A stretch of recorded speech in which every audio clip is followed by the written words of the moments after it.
Good morning, everyone. Welcome to the morning scan for December 1st, 2018. I just posted a chart here in the charts section, and I wanted to explain that a little bit and why I'm excited about this current price action. So overnight, we got filled on our addition to our short. So we have been short since just below 4,300 was my personal average entry. We've taken profit, I think, 3 or 4 times at this point, and we just reloaded overnight here.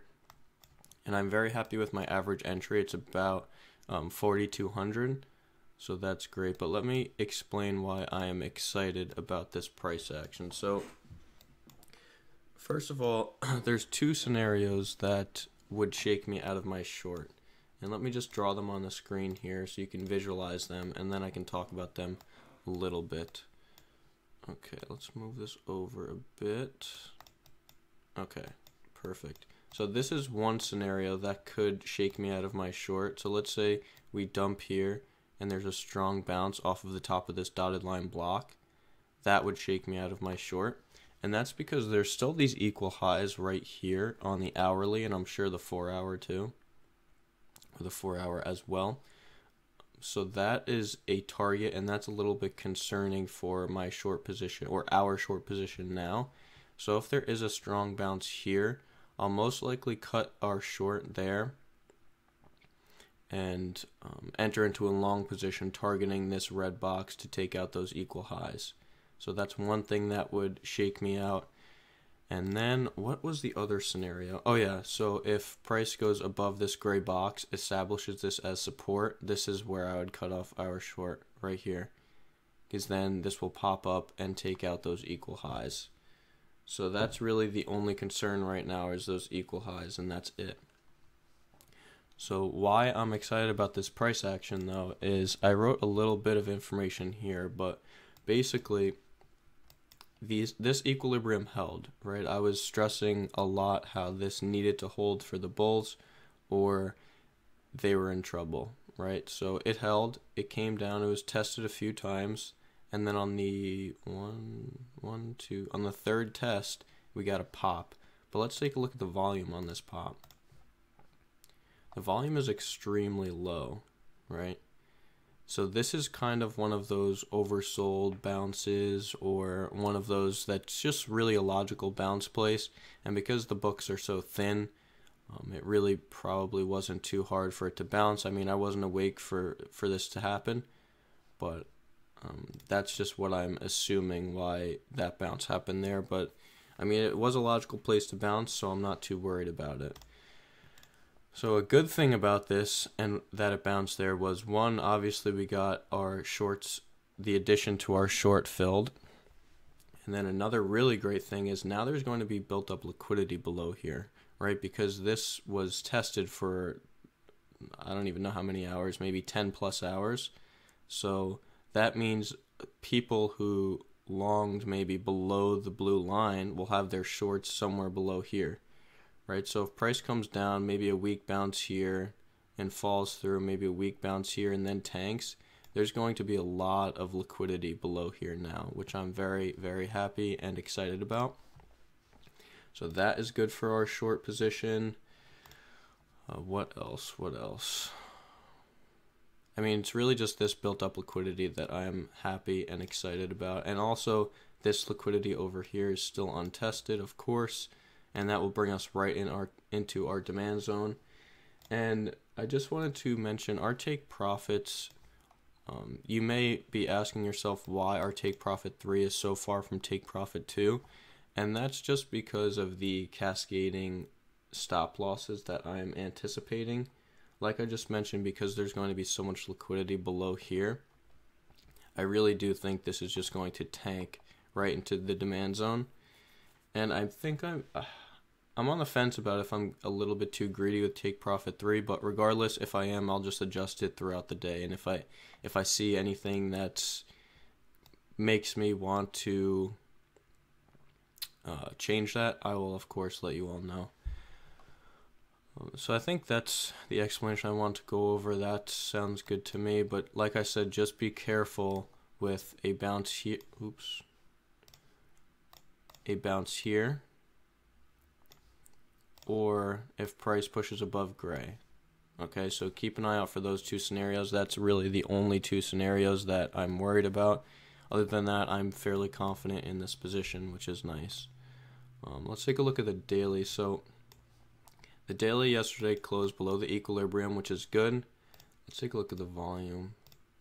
The volume was okay. It wasn't that high, so it wasn't really a major sell-off according to the daily volume.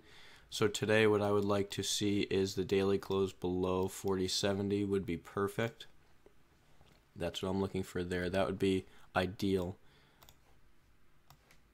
That would be ideal for our short position. And that would just be brutal, I think, because let me see if there's any significance here.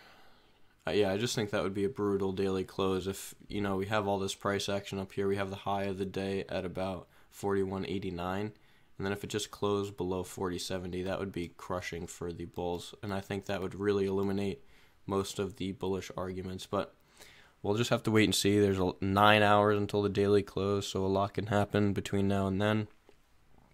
So I'm just watching that daily for those different scenarios. And let's see, any other charts?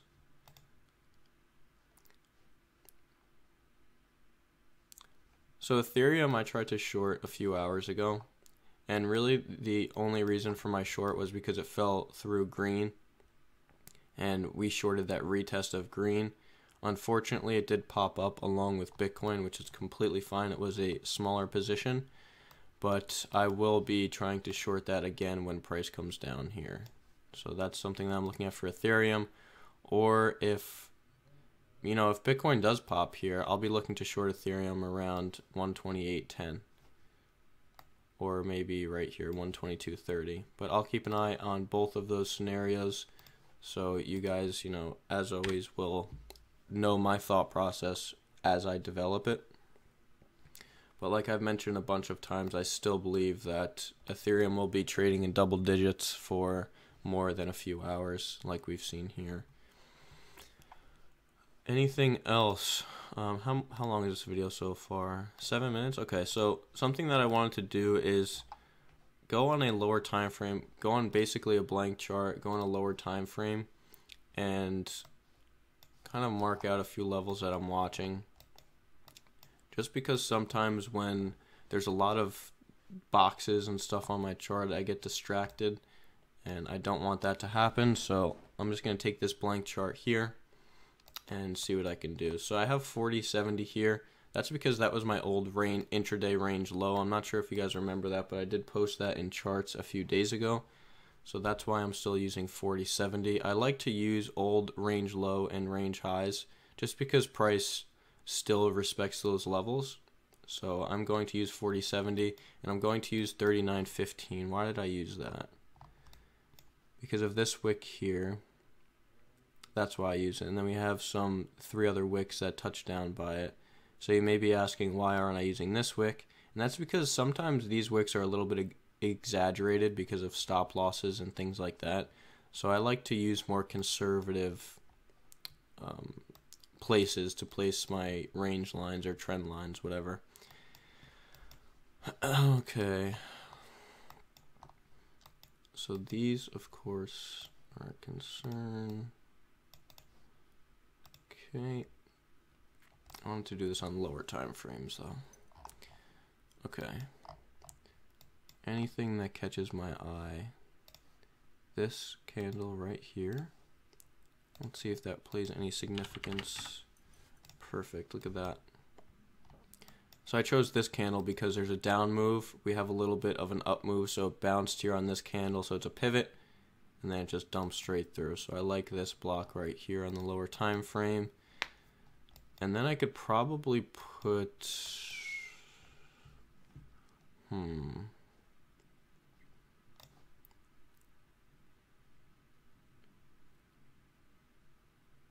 just trying to find an area. If price does go for these equal highs, where will it get rejected? What will get defended? I would say this will get defended right here.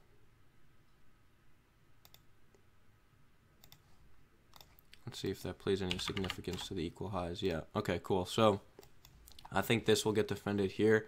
And if we just took this wick like I did, we have these two candles here. Down move, acted as resistance on the way up. You have some consolidation, rejection. So I think there's a lot of price action that happened in this block, so I want to point that out. So I'm going to make this red. So if price does go for these equal highs, I'll be looking at 4,300 to 4,323 to short. Would that be the best short though? How much is that? 0.5% rejection. I don't think that would be strong enough. Maybe right here. I think that's better. 1% rejection. I like that better. I'm gonna go with the red block instead, just because of all the wicks. I want to move it down to the top of that. Yeah, just because of all the wicks, I like that a little bit better. And I think the 4,300 level is just a little bit too close to the equal highs. It won't be exaggerated enough for me to enter into a short position. I think the best position is in red, and a decent position would just be where that other block was that I had a few seconds ago.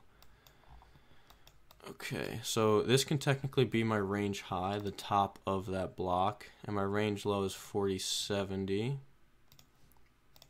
Let me just get all this stuff out. Okay. Oh, look at that. 0.62 is the top of that block. Cool. But let me point out my equilibrium here. 4207.7. Perfect. Okay. Perfect. Let me just go over this and see if I like it.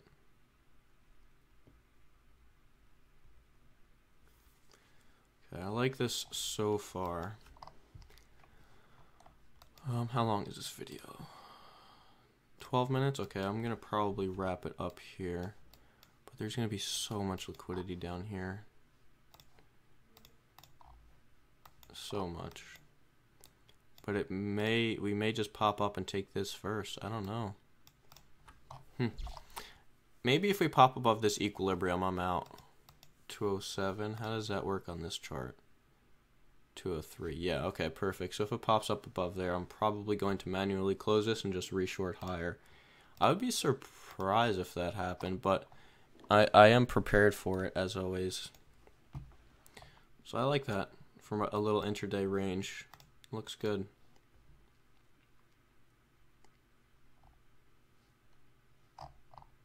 Oh, we have some lower highs here on the 5-minute chart. We've been seeing a lot of these lower highs lately on Bitcoin and Ethereum, which is surprising.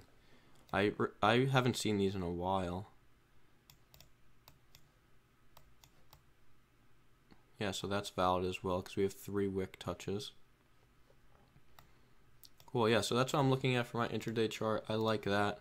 I'll post this chart in the charts section in a few moments here, but that's what I'm looking at. I like this so far, and I hope you enjoyed this little section or segment, I guess, of me just doing a little blank intraday chart very quickly. But if you have any questions, as always, please feel free to ask.